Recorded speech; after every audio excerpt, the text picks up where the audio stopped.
Ассалаумағалейкум. Бүгін мен өзімнің қаржы бойынша ең мықты әсер еткен кітаптардың бірі «Самый богатый человек в Вавилоне» кітабын сіздерге қысқаша түрде обзор жасап беремін. Осы кітаптан мықты 5 инсайт айтып беремін.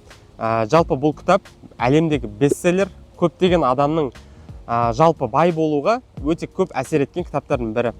Самый продаваемая книга дейді ғой. Елестетіп көріңіздерші, бұрынғы замандағы ең бай қала Вавилон болған екен. Сол Вавилонда Аркад деген жігіт болыпты. Ол Вавилондағы ең бай адам болыпты. Сол негізінде жазушы болған, сөйтіп жазушы болып, бірақ сол қаланың ең бай адам болыпты. Соған адамдар таң қала бастайды. Қалай ол бай болды, қандай оның секреттері бар деген сияқты. Сөйтіп адамдар таң қалғаннан кейін одан сұрай бастайды. Аркад, осы сен қалай бай болдың деген сияқты. Сол жақта ол өзінің алғашқы тренингтерін бастады. Қазіргі тілмен айтқанда тренингтер бастайды. Сол жақта өзінің сырларымен бөліседі. Қалай осы жалпы ол бай болып кеткен, небәрі жазушы болып ақтады. Енді қазір сол Аркадтың өзінің 5 секретін, то есть 5 инсайтын мен қазір айтып беретін боламын. Ең бірінші инсайт, бірінші өзіңе төле.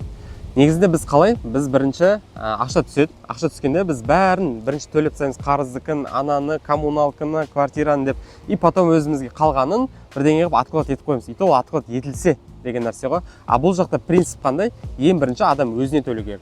То есть 10% деп айтылады. Бұл жақта бір какой-то сізге 1000 теңге түссе де, сіз 100 теңгесін өзіңізге төлеп қойыңыздар. Өзіңізге төлеу деген ол болашақ өміріңізге просто салып қоясыз. Подушка безопасность дейді ғой.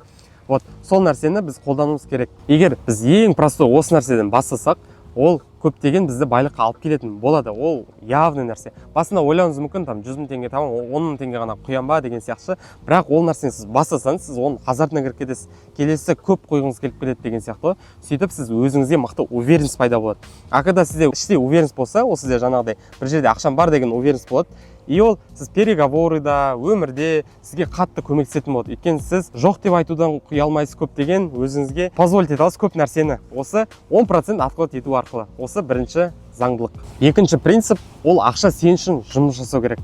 Аркад бұл жақта не істеді? Өзі жазушы болды, сол жақтан ақша тапты, сөйтеді сол ақшаны сол жақтағы саудагерлерге бере бастады. Олар саудагерлер басқа қалаға барады да, товар алып келеді, сол товарға ақшасын құй жібереді, сен көбірек алып кел деп. Ол көбірек алып келеді, сатады, сатқан өзінің процентін алып отырады. Сөйтіп ол бизнестарға, басқа нәрселерге инвестировать ете бастады. Получается, бізге де сол нәрсені қолдану керек. Аз сумма болсын, 10 000 теңге, 20 000 теңге, 100 000 теңге болсын, біз әртүрлі кәсіптерге, инвестиционный акцияларға біз құя бастауымыз керек. Сол кезде біз реально байлыққа қарай ұмтылатын боламыз. Және де ол не только бизнесқа, жалпы адам өзіне де құя бастайды. Аркад та өзінің біліміне құя бастаған. Сөйтіп ол осы екінші принципті бізбен бөлісіп кетті. Үшінші инсайт. Осы біздің қазіргі боль. Доходың өскен сайын расходыңды өсірме. Осы принципті ұстану керек. Аркад сол нәрсені жасады. Қанша ол байлыққа жетсе де, ол өзінің басында расход жасап жатқан дүниелерін ол өсірмеді. Қымбат жерге тамақ, анау мына қуып кеткен жоқ. Бізде сол нәрсе қазір бар да, өзімде де болған ол нәрсе. Доходың өскен сайын мықты квартираға тұрып кетесің, мықты анау мынау жеп кетесің деген сияқты көп ақша құрт тастайтын моменттер болды. Бірақ ол байлықтың кілті емес екен негізінде. Сол принципқа бізге осы Аркад үйретіп жатыр. Бұл көптеген адамдарға пайдалы болғаннан кейін біз де осы принципті ұстануымыз керек. Табысың арта ма, расходыңды өсірме. Сол расходпен ұстап қал. Бірақ табысыңды артырумен айналыс. Төртінші инсайт, мына инсайт сіздің көп ақшаңызды эконом жасап қалады. Түсінбеген нәрсеңе ақша құйма. Аркадтың досы болады, Азмур деген. Азмур ол кірпіш күйдіруші болған. Сөйтіп ол бизнеске ақша құямыз деп, олар зергерлікті таниды. Вот зергерге қазір ақша салып жібереміз, ол шетелден бізге мықты асыл тастар әкеледі, асыл тастарды біз осыны сатамыз дейді. Сөйтіп ол өзінің көп ақшасын беріп тастайды, жаңағы Азмур. Сөйтіп ол зергер барып алып келеді, бірақ болмайтын бір түкке тұрғысы тастарды алып келеді. Сөйтіп өзінің көптеген ақшасынан құр айырылып қалады. Вот осы нәрсені соблюдать ету керек.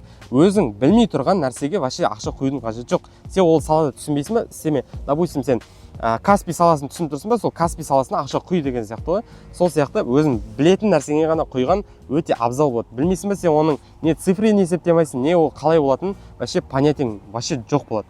Сөзсінде сен құр алданып, ақшаң бәрі күйіп кетеді. Сол үшін бірінші біз білім алуымыз керек. Ол қайға құямыз, не істейміз деген сияқты. Сол кезде ақшаң көбейе бастайды. Бесінші инсайт, сочный инсайт.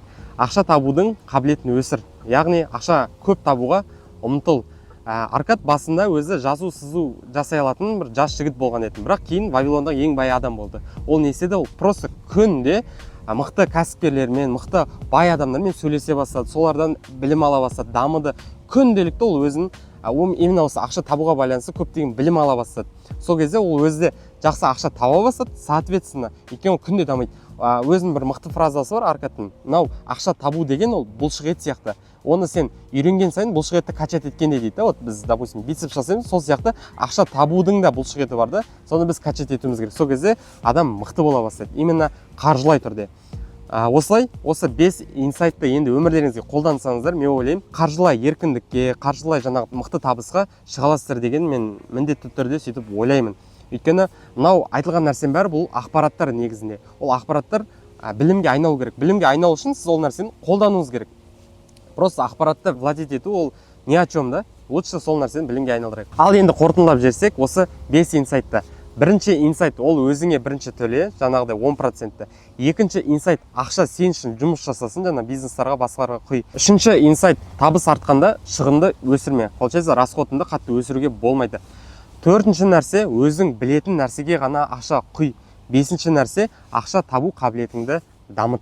Осы 5 инсайтты қолданып өмірлеріңізге кіргізіп, сол кезде жақсы, пайдалы, мықты тұлға болып шыға бастайсыздар. Осы 5 принципті қолдансаңыздар, қаржылай еркін адам болуға шанстарыңыз өте көп болады. Сондықтан да осы видеоға лайк басып, комментария жазып, келесі қандай кітап шығу керек екенін асыға жазып кетіңіздер. Сіздермен болған Нұрекеу, парақшаға тіркеліп кетіңіздер.